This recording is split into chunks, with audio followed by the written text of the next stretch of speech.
Hello and welcome to my how-to video. This is a video to try and teach you how to be funny.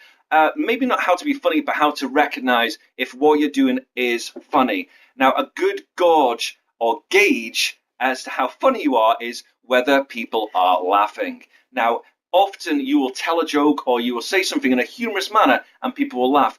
This is a sign that what you're doing is on the right track. What you want to do is try similar things, talk to similar people, wear similar clothes, and you may get similar reactions in the future.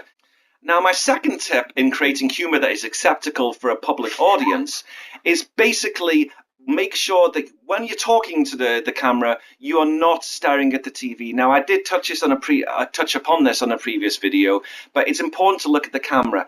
If you are looking at something else, for example, I don't know, a very small bottle of Irn-Bru that's been drained of its delicious orangey goodness, then you'll notice that your audience don't feel connected.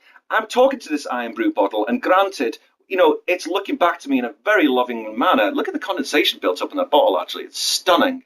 However, keep your focus on the camera. This is an Irn-Bru bottle, and this will be here after I've finished creating my video.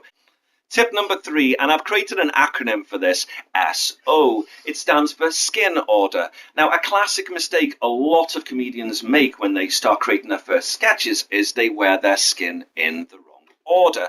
Now, I prefer to wear my skin first and a thin layer of clothes on the top. However, there are many people I've seen creating videos that seem to, for some reason, have a very, very, very medium layer of skin laid over the top. And I've often seen small children running around with knuckles in their fists.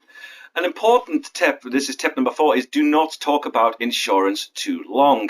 You'll find if you're talking about insurance for over 1 minute, your audience will get distracted and possibly drift off into a coma. Now, even though insurance is very important and it's important to protect yourself as a comedian, keep it short, possibly 30 seconds, and that will cover all the basics. And my final tip relates to the delete feature. This feature is often overlooked and it is very, very useful. Often I will create a comedy skit and maybe spend 2 hours creating it and editing it, yet upon further review I find it to be fucking shite and not in the least bit funny.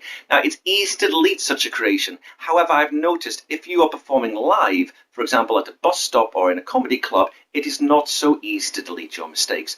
Now, if you want to take any of my tips and create some comedy sketches, I would love to see them. Please forward them to my left kneecap and I will browse them further.